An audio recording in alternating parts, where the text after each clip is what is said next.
don't get the notes.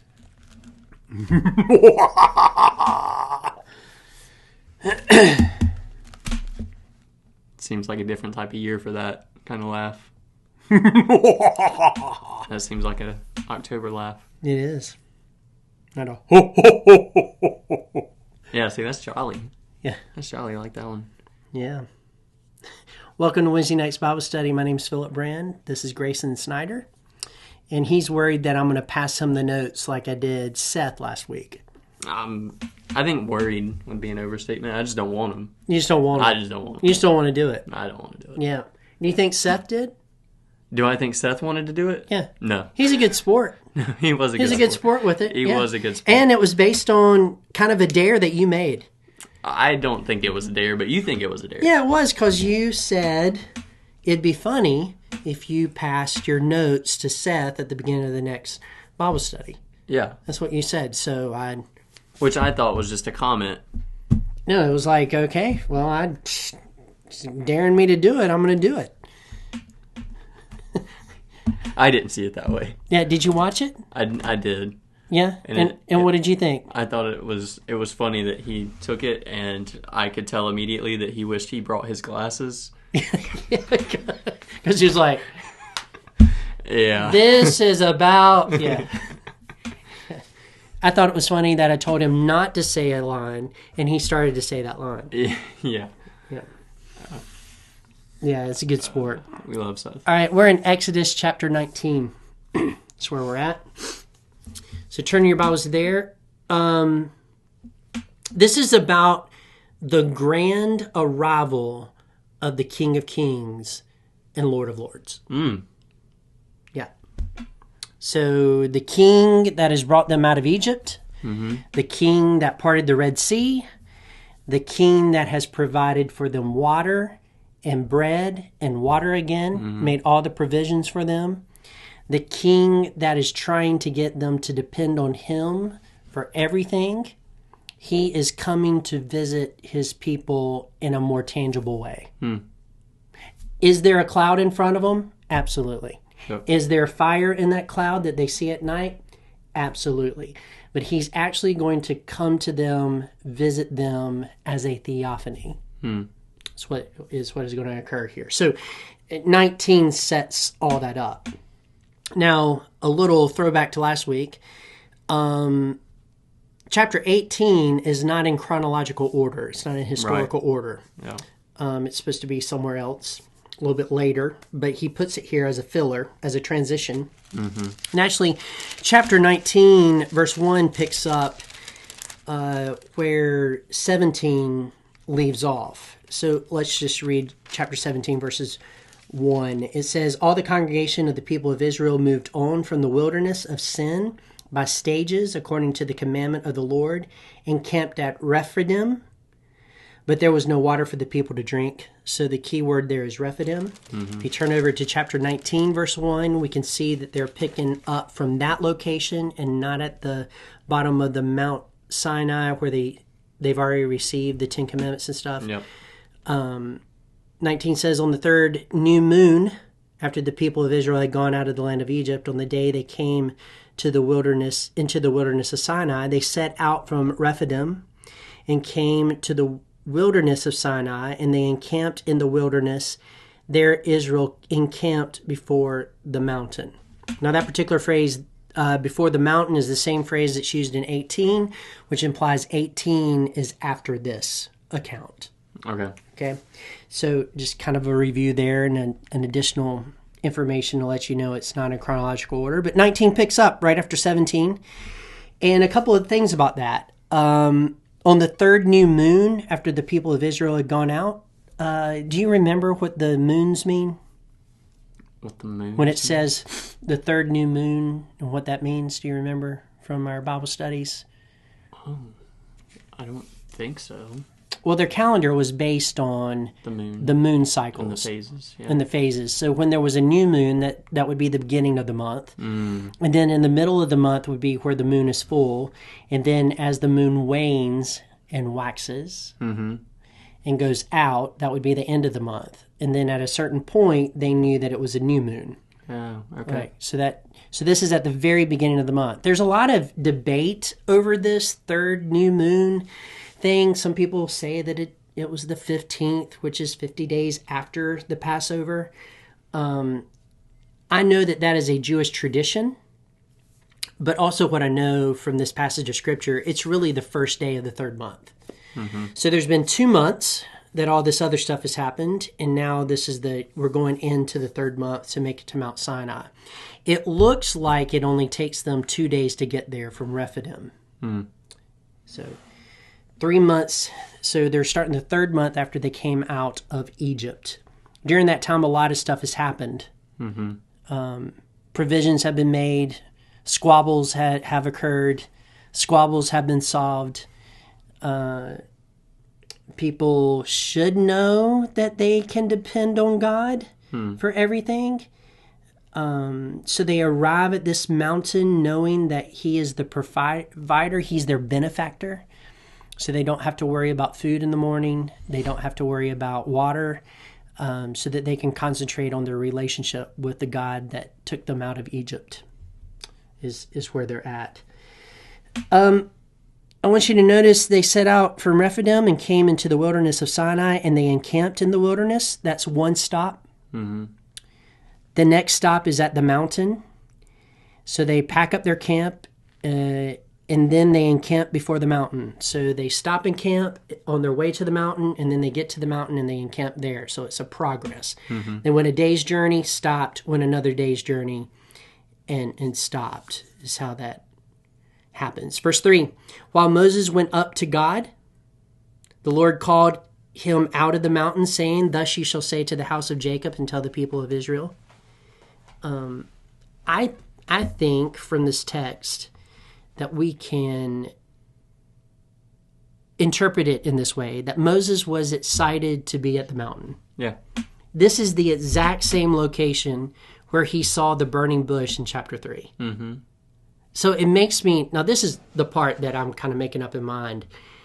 It would have been cool if Moses was so excited he went back to that same bush that didn't burn, just to see if God was there again. Yeah.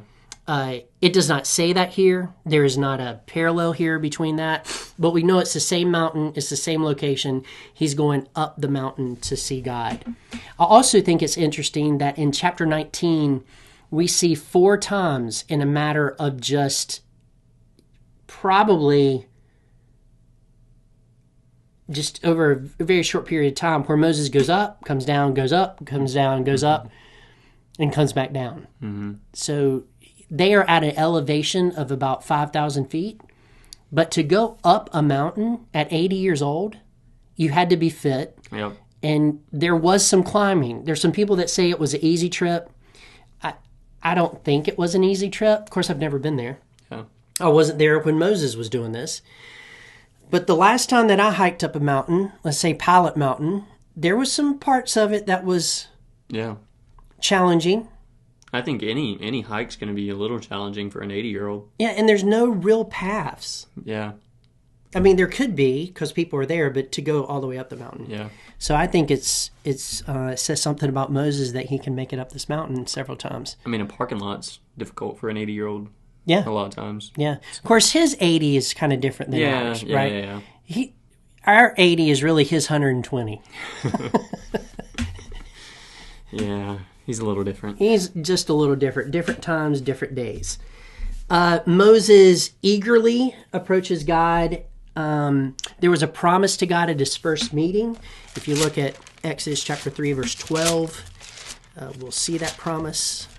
Of course, I have to get there. I have to be able to count. 1 comes after 2. Chapter 3, verse 12 says, he said, but I will be with you, and this shall be a sign for you that I have sent you. When you have brought the people out of Egypt, you shall serve God on this mountain. So I think Moses is interested in knowing what the next stage is. Yeah. Like, what does that mean that I'll serve him on this mountain? So he's excited to go up there. So God spoke to them, and he says, this is what you need to say to the people. you yourselves have seen what I did to the Egyptians. So it's a historical review. Mm-hmm. And how I bore you on eagle's wings and brought you to myself. How much do you know about eagles? Big. Okay. They're American. They're American. Yeah. That's about it. Do you know anything about how an eagle deals with the babies in the nest?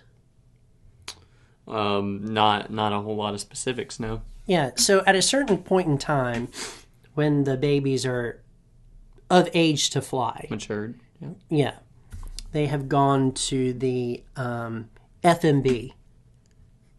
Don't know what that is. Well, it's not the DMV. So it's the flying motor vehicles? Yeah, I guess. Yeah. Once they get to that stage, where they can have their license, to fly, yeah. She stirs up the nest to get them to jump out and try to fly. Okay. So as they jump out and try to fly, some of them do well the first time, most of them don't. And when they start to fall, she actually dives down and catches them on her back and takes them back up to the nest. And then they redo this all over again. So if they start to fly and they fail at it, they start to fall, she rescues them, puts them back in the nest. But then she's constantly trying to push them out until they can fly on their own. Gotcha. This is precisely what God has been doing for the last 2 months with the children of Israel. He's stirring up the nest, trying to get them out of it so that they can be dependent on him and survive on their own. You see the picture there? Yeah. So when it says, and I bore you on eagle's wings and brought you to myself, this is God saying, I took you out and brought you back so that you could fly and be a nation on your own without Egypt helping you stay together. Yeah. Yeah. So verse 5, now therefore, if you will indeed obey my voice and keep my covenant, you shall be my treasured possession among all peoples, for all earth is mine. So before I dive into that, just what do you think about that eagle analogy? I think it's cool. That's it? I didn't know that about eagles. Yeah. But yeah, it's like the people of Israel. We've seen chapter after chapter how they need somebody to rescue them. Yeah. They falter, and I think it's a cool analogy. God uses, you guys were faltering, you guys would have fell to your death. So here, God represents himself as an eagle. Yeah. Yeah, I think it's American. American. It's American eagle. Yeah. Now, therefore, you will wait.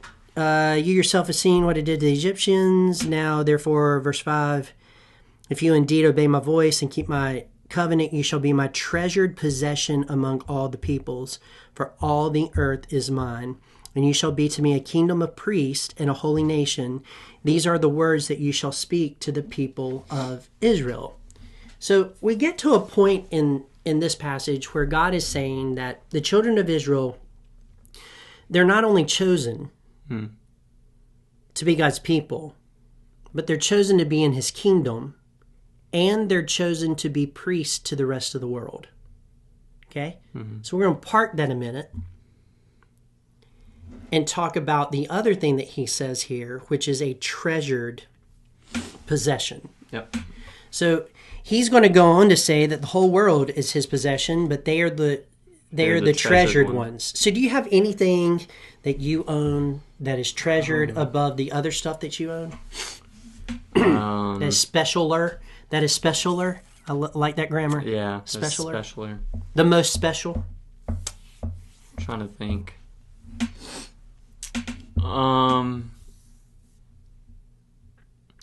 I would say, like, in terms of usefulness, my MacBook is more useful than probably 90% of things I own. Gotcha. So that's a special possession. Yeah. But in terms of like sentimental value, I have a bookshelf and a desk that my grandfather hand built. Oh. And so since I don't have them anymore, but I have the bookshelf and the desk. Those It's a treasured possession. Those are a treasured possession. Yeah, and you would want to keep that. Like, if one day, not if, one day when you get married, you want to move that into your house, you want to pass that on to your children. Hopefully your children will have the same sentimental value you have with it, that they'll care about it. Yeah, sure. So God is saying the same thing about their treasured possession. These are the people that he treasures above any other people in the world. Not that he doesn't love everybody the same, but this is what this means, a treasured possession.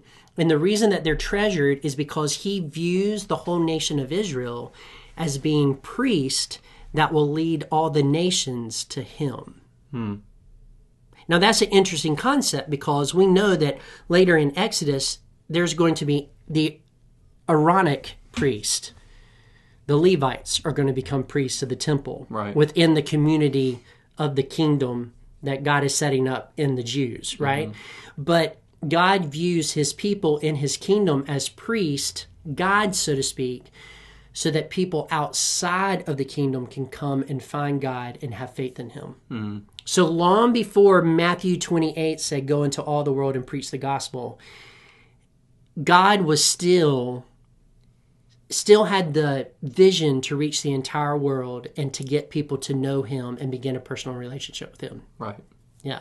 And here are the priests. Now, a couple interesting things about this.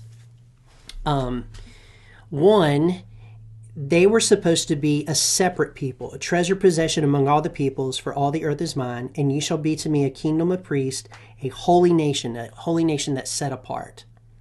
So if this is a theophany, which it is, where the king is going to show up a little later in this passage of Scripture and talk to his servants, talk to the citizens of his kingdom, then what he is saying is, the way we are going to structure the nation is going to be so remarkably different than the rest of the world that they will actually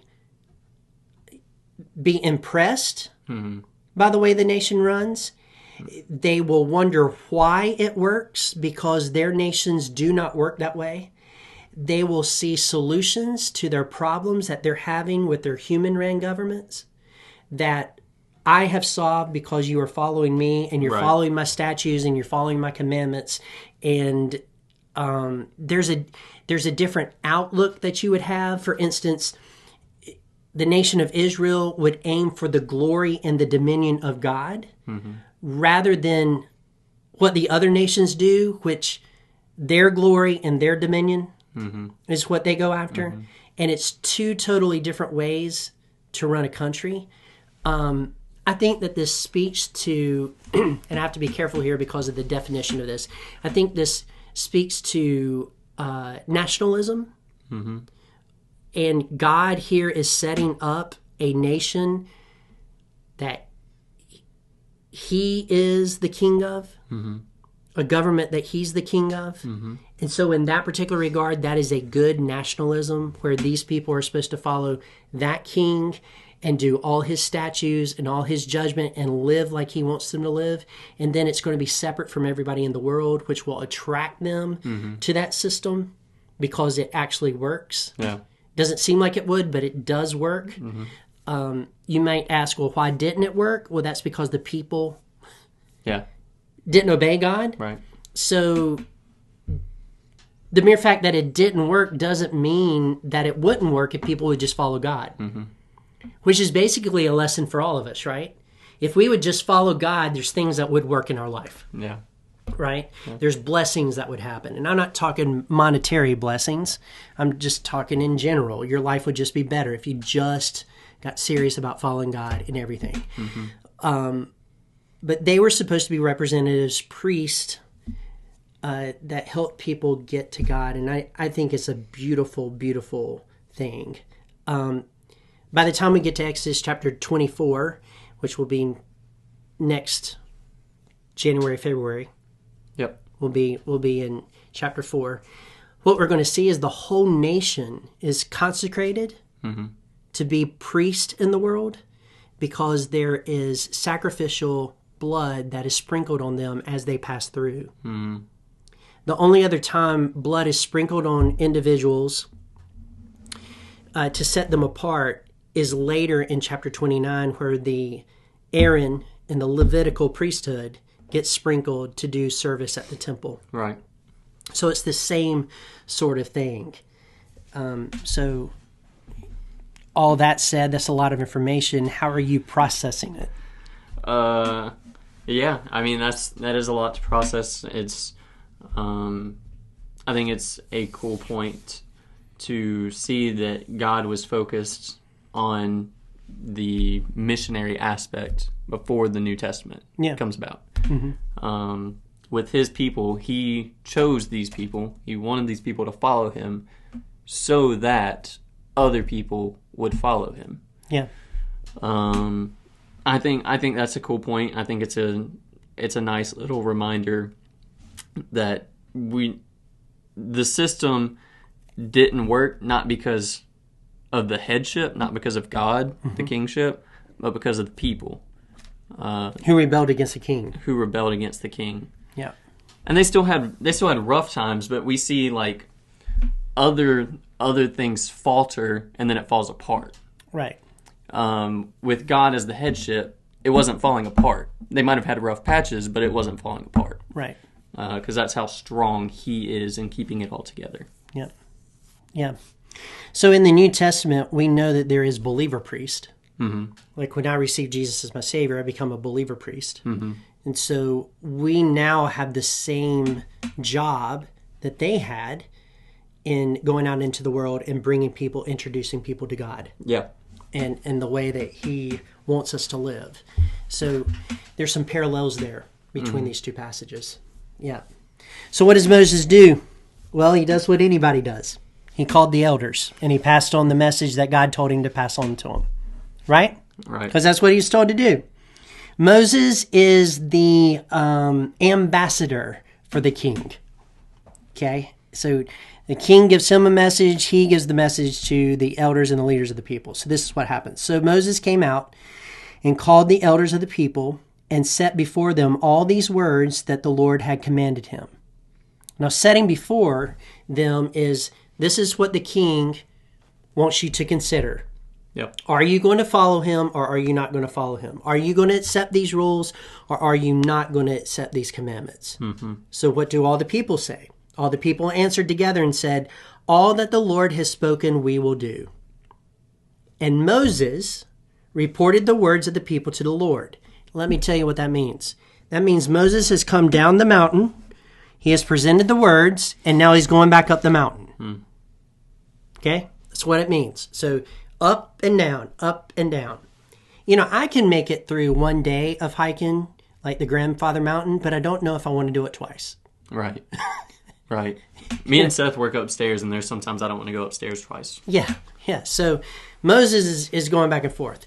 But back to this. So what would the people... I mean, we know that the people do not keep their commitment here. But what else are they going to do? I mean, are they going to say no? Yeah. At this point, they're not going to say no and walk away. So Moses goes up and reports the words of the people to the Lord. And the Lord said to Moses, behold, I'm coming to you in a thick cloud, that the people may hear when I speak with you and may also believe you forever. In other words, the king is coming. And I'm going to speak to you when I come, and they are going to actually hear what you and I talk about. Yeah. You'd spoken to Moses. Wow, I just got a little bit lost there. That's okay. This happens. All right. A thick cloud. That thick cloud is a cloud where you know that God is there, but you can't see him completely. Yeah. Right? It represents his presence, is what the cloud represents. He is going to come in fire here in a few moments, which means his purity. So you have his purity and his presence going on. It is the same combination of the cloud and the fire that they had been following. It's just in a more massive scale at this point. And he is more present on the mountain than the cloud, which is a hard concept to come up with, that God would be more present. But he is showing his presence more when he comes on the mountain. And we can unpack that here in a second. Verse 10, the Lord said to Moses, go to the people and consecrate them today and tomorrow, and let them wash their garments and be ready for the third day. For on the third day, the Lord will come down on Mount Sinai in the sight of all the people. So you need to get ready. So you consecrate yourself. That means you sacrifices, forgiveness of sins. That's what needs to happen. You wash your clothing. All of this is outward stuff to imply that your insides need to be ready for the king to come. So if you fast forward to our day, God says for you and I to always be ready for his return, for the king to come back. And that means that you and I need to make sure that our insides are ready. Yeah. And there's some outward stuff that we do that reminds us that our inside should be ready. Devotions, prayer, going to church, serving him, confessing sin, all of that helps us be ready for the king to come, because he could come at any moment. I do think that the 3-day thing is interesting. Yeah, I was wondering if we were going to talk about that. So what do you want to talk about it? I think it's interesting that on the third day, the king makes himself known. Yeah. He comes down. And so what parallel do you see there? It's very easy. Yeah, there's a little resurrection. There's a little resurrection thing going on there, isn't it? Yeah. Yeah, and Jesus, the king, made himself known On the third day. on the third day Yeah. to people. Instead of coming down, he, I guess if you would look at it as buried, you take the keys of hell, you come up, Yeah, and you kind of complete the whole down-up cycle right. sort of thing. Yeah. Yeah, so the keys of death. Mm-hmm. Yeah, we don't have time to get into this, but Jesus never went to hell. Mm-hmm. I know what the passage says, but there's a different way to translate that, but that's not for this Bible story. Later on. Bible story. This is a Bible study. Yeah, a little bit later on, maybe much later on, maybe never, but maybe one day. Maybe one day. So yeah, so it's a third day. He shows up, Jesus shows up. I think there's a parallel there. Yeah. Between the two. So, what verse are we on? 12, I believe. Are we that far? All right. So here's what happens. And you shall set limits for the people all around, saying, by the way, setting limits means barriers. There are barriers being set up. And the people are not supposed to go past those barriers. Because when the king does come on the mountain, that mountain becomes holy. Because whatever God touches becomes holy. Now, that is a theological principle, that anything God touches becomes holy. So why did Jesus have to come to shed his blood for our sins when he could have just touched us and we became holy? Well, it's because there had to be a penalty for our sins. Yeah. Because we sin, and the penalty is death. So Jesus took that death on the cross. Yeah. However, God, when he meets with prophets sometimes, takes coals out from underneath the altar, that fire which is holiness, and touches them, and they become holy. And why he can do this and why the mountain becomes holy, here's what I know. Anybody that's uninvited up this mountain will die if they touch the mountain. And we're going to see that. So God has the right to choose who can approach him and who cannot approach him, and what barriers he wants to put in place. We are just very thankful that now, because we're Christians, there is no barrier. Yeah. The veil is torn and we can boldly enter into the throne of grace. But that's because of Jesus. Yeah. Okay. So there's barriers going on. And you shall set limits for the people all around, saying, take care not to go up into the mountain or touch the edge of it. Whoever touches the mountain shall be put to death. Well, who's going to put them to death? Is it God? Or is it the people? Well, he answers that question. No hand shall touch him, but he shall be stoned or shot. Whether beast or man, he shall not live. When the trumpet sounds a long blast, they shall come up to the mountain. They shall come up to the mountain, to the barriers that we have set in place. You can't go beyond this, but you can come up to the barriers on the mountain. Right. Yeah. So how would they shoot them?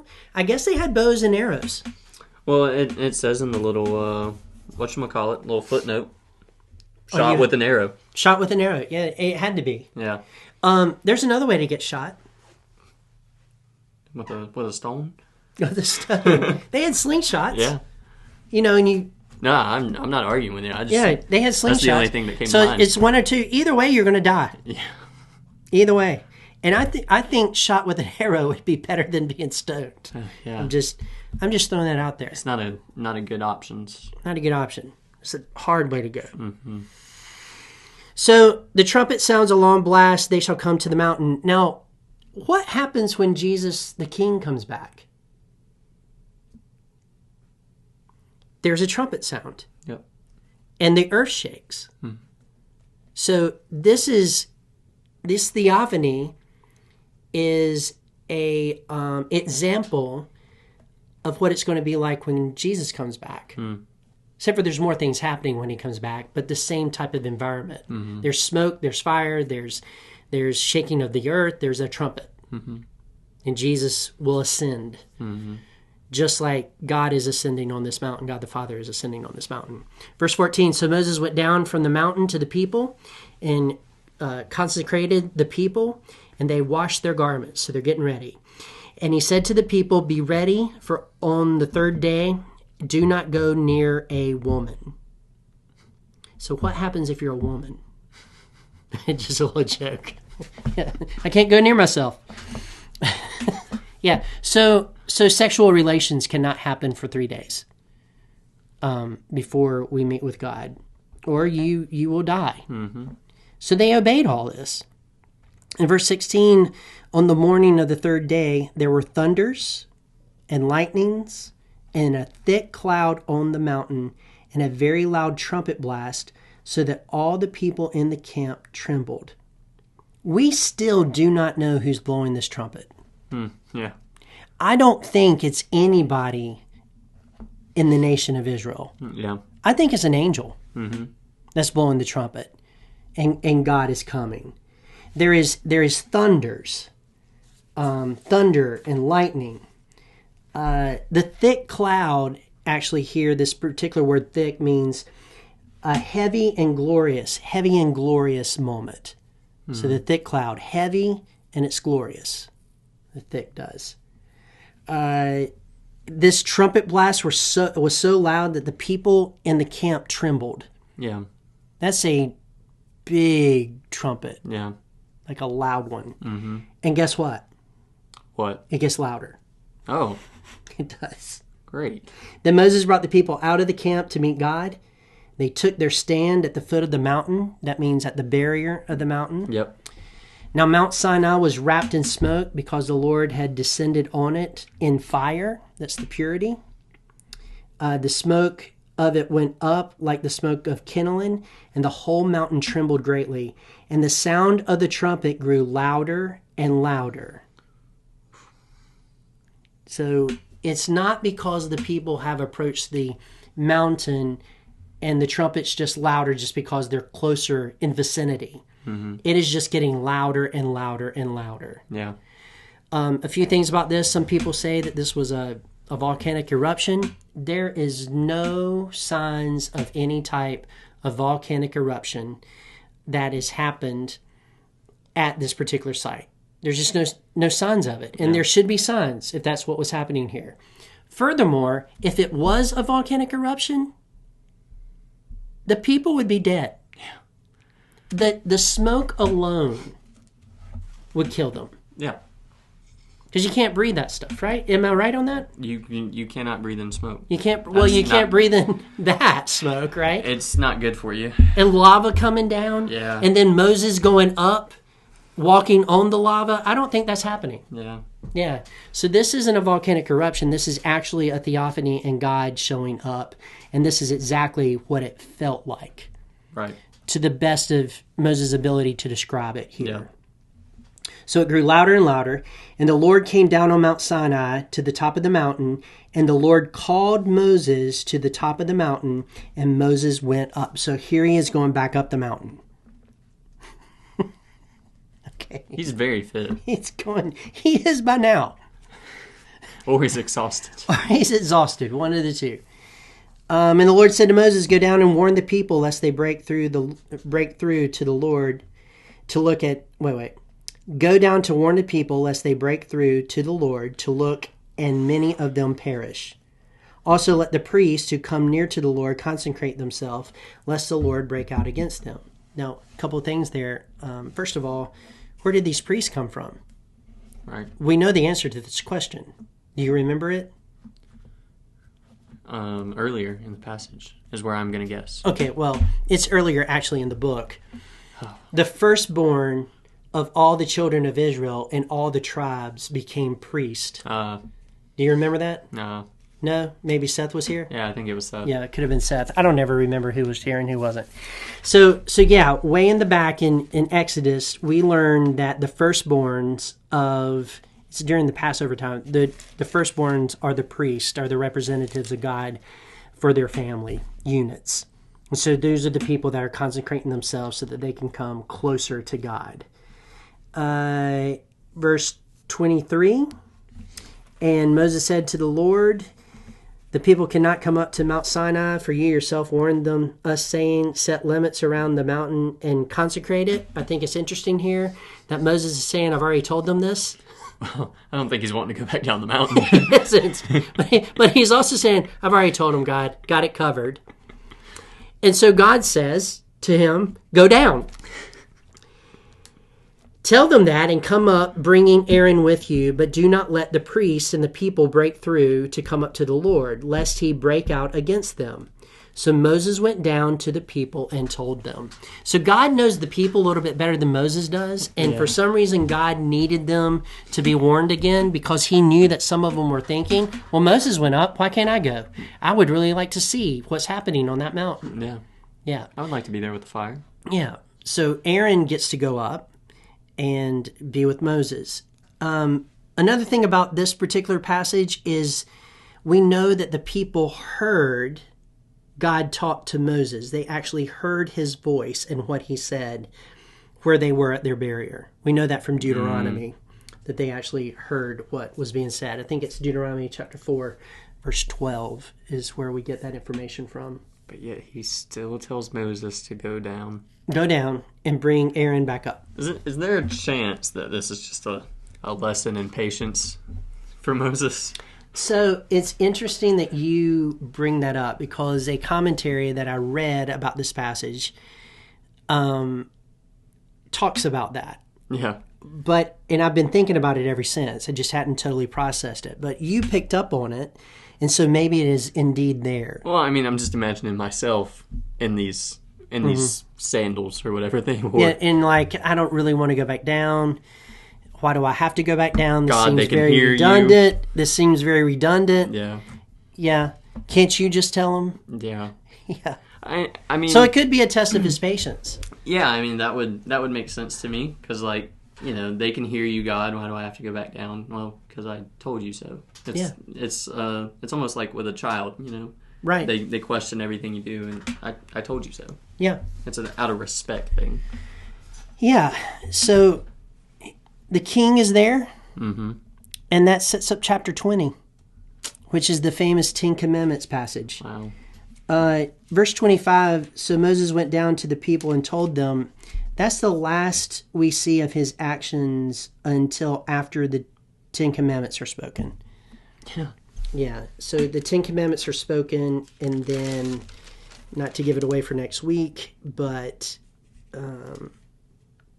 verse 18, now when all the people saw thunder and the flashes of lightning, that's when we get back to what Moses is doing. You know what? It all makes so much sense why Moses' first reaction when he saw their sin coming back down the mountain. Are you giving like a spoiler? Yeah, I mean, I don't know if you guys know this, but he breaks the tablets and he breaks the tablets and is like, oh, if I had to go back up that mountain again and down that mountain, Yeah. and those people did what they did, I think that might be my first reaction too. Yeah. I did all of this, and this is what you have decided to do. Yeah. Yeah. And Aaron, who made the calf, Yeah. went up the mountain with me. And he couldn't keep things together. Yeah. He just couldn't keep things together. Yeah. So anyway, that's way in the future. Yeah. So any other comments at the end of this? No, I think it's funny how much he has to go up and down the mountain. Yeah. Yeah. Yeah. Well, next week we will be halfway What through. Yeah. What episode are we on? We are on 25. So, Next week will be 26. Yeah, I had And 60. that brings us to 52. But next week we will not get past the 10 Commandments probably. Gotcha. Yeah. I like where my guess is at. Yeah, 66. Yeah, poor Seth. No, I have 60. Just 60. I thought it was 66, like the books of the Bible. I think you keep giving me 66, and I keep saying 60. I have it, but I have it written down. We can go check that number. I have it written down. Yeah, but it's not here. I don't think it's here. Is it? Look, the viewer doesn't want to know all this. They might be keeping up with us. They might. They're probably at home saying, he did say 60! Or, no, he did say 66. They're saying one of the two. They can vote. Yeah. I have it in the front of my commentary. That's what I have it. Yeah. All right. Well, until next week. And next week is the last one Of the year. of this year. We will take a Christmas break and we'll be back in 2026. All right. Well, I guess I won't see them again. Until next year. Until next year. Until next year. Unless something happens. Unless something happens. Because, you and Seth have not kept a schedule. Yeah. We do weird things. Yeah. Like get sick and... 2 weeks in a row, 2 weeks in a row, 1-1, 2-2, 1-1, 2-2. Yeah. It's been an interesting season. Yeah. But there you go. Hope y'all had a good time and hope you learned a lot. And until next week, grace and peace.